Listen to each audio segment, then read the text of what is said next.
અંદરના દીવડા વધારે રાખો, બધા હાથની અંદરના દીવડા ઊંચા રાખો, લાઇટ બંધ જ રાખજો મિત્રો.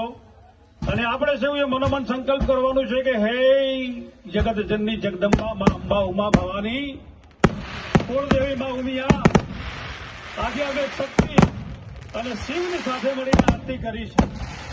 અમારા મનની અંદર જે સંકલ્પ છે એ સંકલ્પને પરિપૂર્ણ કરવા માટે માં હે શિવ અમને શક્તિ સંપાદિત કરજે.